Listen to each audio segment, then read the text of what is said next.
J'appréhendais les controverses. Je me débinais pour la journée. Tout de suite après le breakfast, les voiles, direction la City, Holborn et puis surtout Clerkenwell pour les petits ingrédients de chimie, le chlore, les sulfures. Je passais par chez Pépé, c'était encore la plus marrante. Elle m'en racontait sur Sosthène, des vertes, des pas mûres, sur leur voyage en saltimbanque d'Australie au Middle West, ses entourloupes minières au Cap, ses conneries aux Indes, ses soi-disant prospections. D'après ce que je croyais saisir des péripéties et faux bons, son nom était connu affreux dans tout l'hémisphère austral. Ça devait faire au moins 20 mandats qui lui poulopaient au cul. Il ne s'agissait plus d'y retourner. Il avait beau dire et beau faire, la Pépé, elle déconnait pas sur les questions prison, écrou, elle avait vu ces choses-là de près.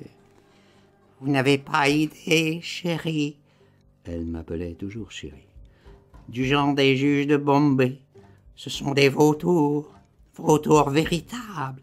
Pire encore, les juges de Rangoon, les hyènes de forêt, les petits moutons à côté des juges de Rangoon. Ils vous dépècent tout creux, vivants, et leur prison, mon amour, d'y penser, tiens, je me trouve mal.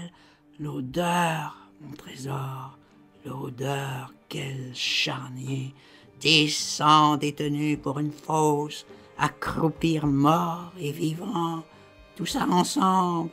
Tu n'as pas une idée. Ah, les juges de Birmanie. » Et l'on frissonnait de peur, rien qu'au souvenir.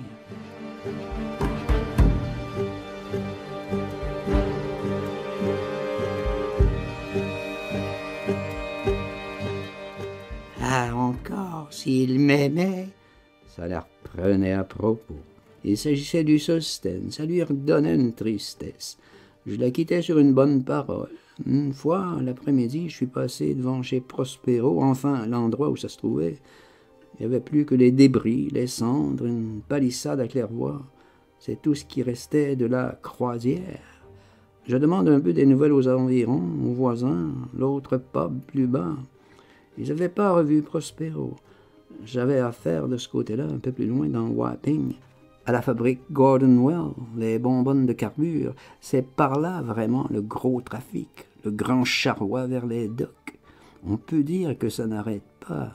Le tohu-bohu perpétuel, ça s'engouffre entre les murailles, les pans, les hauteurs de falaises, ça ronfle, fracasse là-dedans, déboule, cahote, limonier, fardier, camions lourds, jusqu'aux soutes, jusqu'au bord de l'eau, en plein décor, la scène du fleuve, toute la lumière, où le vent des fers le songe emporte.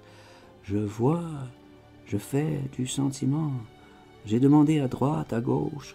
J'aurais bien voulu revoir Prospero tout de même, malgré tout, la gueule qu'il faisait actuellement, et sa turne en bois. La nouvelle, tout ça, c'était un monde mouillé et même brûlé par le feu. Il n'y avait plus que les pilotis qui restaient de sa tôle, la croisière à 2 étages, et puis des bouts de tout dans la vase. Au jusant, le flou remontait là-dedans, sur les débris. Ça pourrissait tout ça devant les Dundee Docks. Je le dis comme je le pense. Ah, je reviens à mon histoire.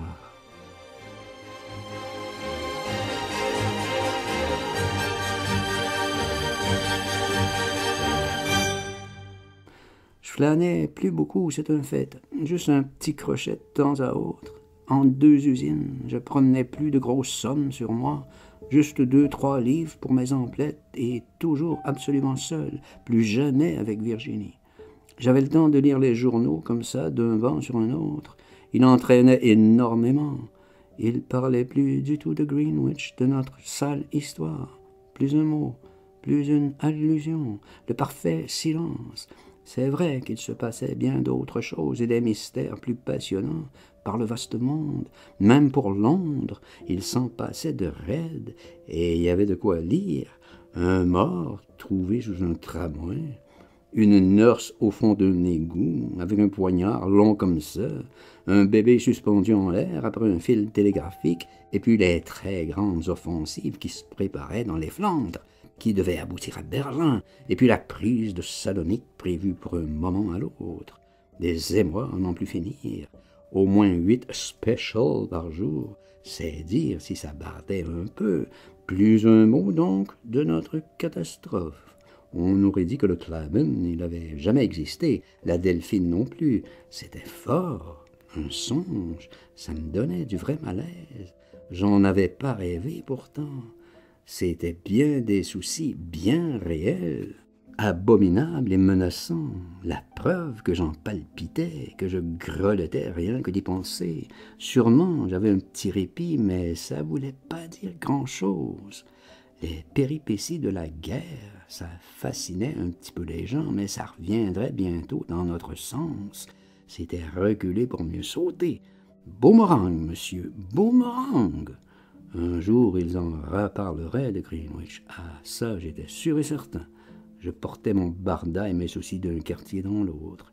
Je cherchais les endroits populeux, les rues de gros trafic, où je pouvais disparaître très vite, me fondre subit dans la foule. Je regardais bien autour de moi. Il y avait de plus en plus de blessés, plein les squares, plein les promenades.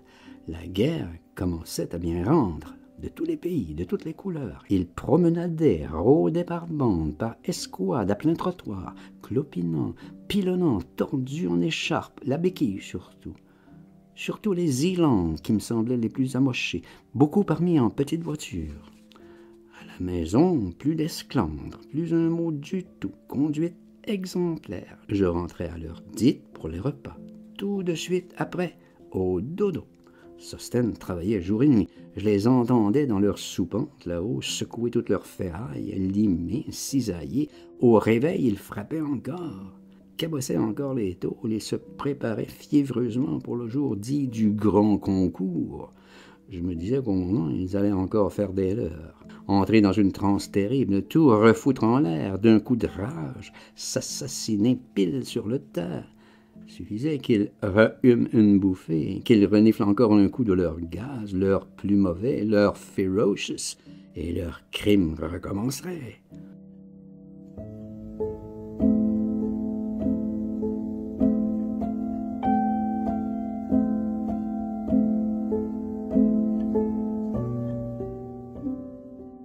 Ils ne se calmaient guère qu'au petit jour.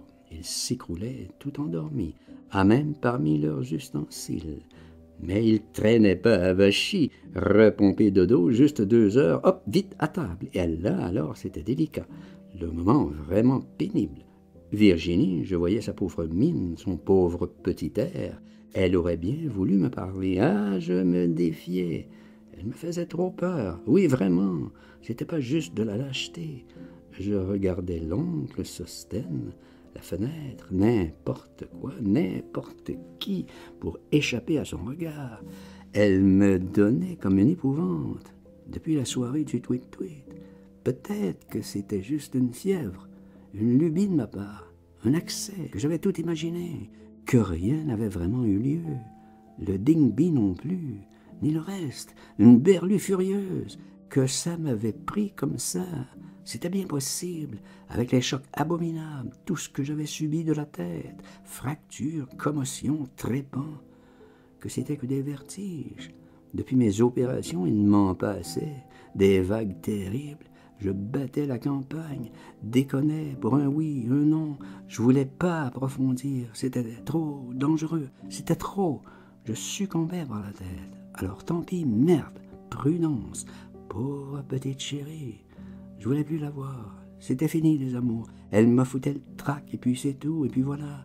Elle me fatiguait. Au dîner 8 o'clock ponctuel, tout le monde réuni, là encore, plus délicatement. Je mangeais pas beaucoup, je maigrissais, pareil, à vue d'œil, de façon même extraordinaire. Envoie vos os, Ferdinand. Eat, my friend, eat, mangez. Le colonel voulait que je mange. Il y tenait à ma ligne. Il ajustait son monocle pour me regarder encore mieux. The bones, les os, fantastic. De quoi il se mêlait? J'étais pas du tout fantastique. C'est bien lui, l'Olébrius, l'oiseau phénomène. Jamais été si raisonnable. J'avais vieilli du tout au tout. Voilà ce qui m'était arrivé. J'en voulais plus des aventures, des avatars, des machins chouettes. Ah non, pardon, gardez le tout.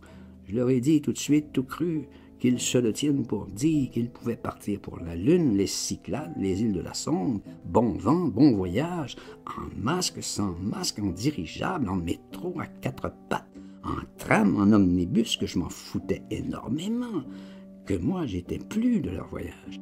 Fallait plus qu'ils m'escomptent du tout. Repos total, raisonnable. Voilà comme j'étais. On va voir les os, Ferdinand. Fallait donc que je me fasse du lard. Il me l'avait dit. Plus aucune bile ni de mots de travers. Juste gentillesse.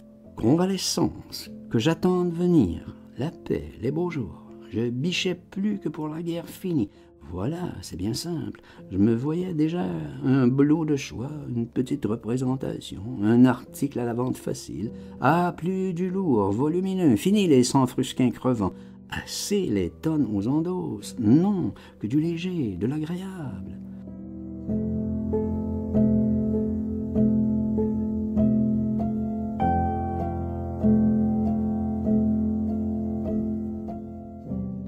Les montres, par exemple, qui devenaient justement en vogue. Avec ma pension de mutilé 80%, économe, j'étalais. Un pape suffisait de laisser venir doucement, pas casseur, pas effronté, gentil garçon, agréable même, assez de tribulation.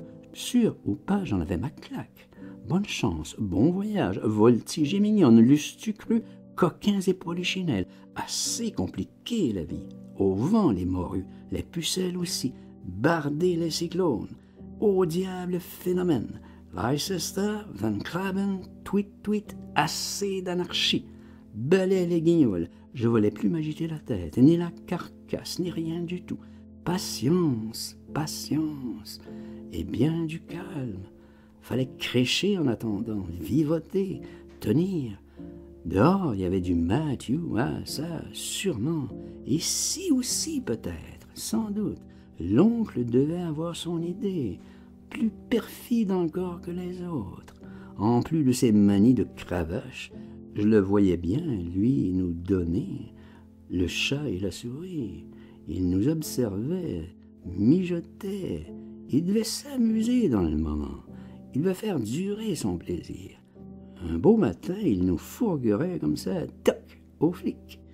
Ah, je le voyais venir. Mais si ils crevaient dans leur masque, là, tous les deux, ah, c'était encore autre chose. C'est ça qui ferait bien mon affaire. J'hériterais peut-être un petit peu. Je faucherais tout avant de m'en aller. C'étaient des projets qui me venaient comme ça pendant les déjeuners en leur parlant de choses et d'autres. Ils étaient pas intéressants, des égoïstes, et puis c'est tout. Même la môme, en somme, chacun pour soi. Les preuves rapprochaient.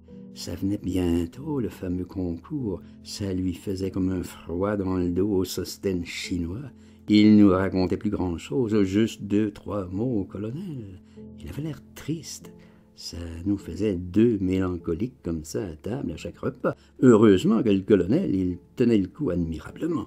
Il parlait tout seul, très brillant, des jeux d'esprit perpétuels, des charades à n'en plus finir, des petites histoires sans queue ni tête. La proximité du péril, ça le rendait, lui, des plus farceurs loustiques au possible.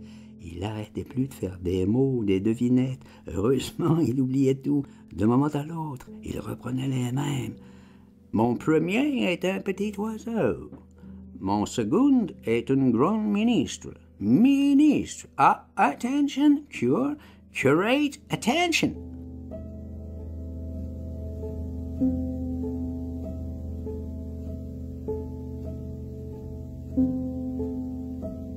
Ça voulait rien dire.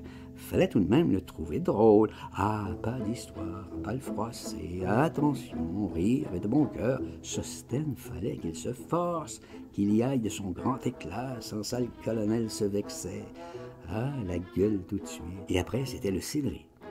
Céleri, mon premier. Je croque, mon second. etc. Enfin, pour terminer, le sérieux, la lecture du Times. Il l'ouvrait tout grand, le gros journal, il marmonnait sur les articles, passait à travers les rubriques, ça ne l'intéressait pas beaucoup. Il tombait vite dans les annonces, les sports, les villégiatures. Il nous les grommelait, il insistait pas. L'émotionnant, le clou de la chose, c'était son obituary. Là, il changeait de voix, de ton, tournait solennel, les avis bordés, les décès, il passait la revue, les longues colonnes d'essais militaires, mort au feu, death in action. Il annonçait grave. Major John W. Wallery, 214 Rifles Brigade. Il cherche un petit peu, se souvient pas. Don't know him. Salut sec, claquement des talons sur la table. Captain Dan Charles Lescott, King's Own Artillery? Don't know him. Connais pas. Salut, talon. Lieutenant Lawrence Mr. Burke, Gibraltar Pioneer DCO. Oh, known his father at Sandhurst. No, Nigeria. Good man, good man. Connu son père à Sandhurst.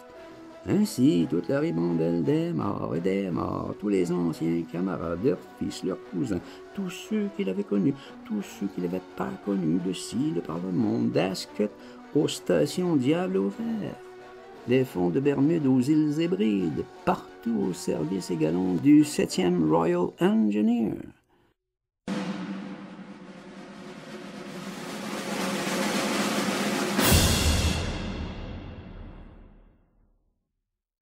Quand c'était fini, terminé, épuisé la liste tragique, il adressait un toast au roi. Alors, tout debout, et pour tout le monde, même pour le monde, le verre en main. Gentlemen, ladies, live the King and our gracious Queen Mary.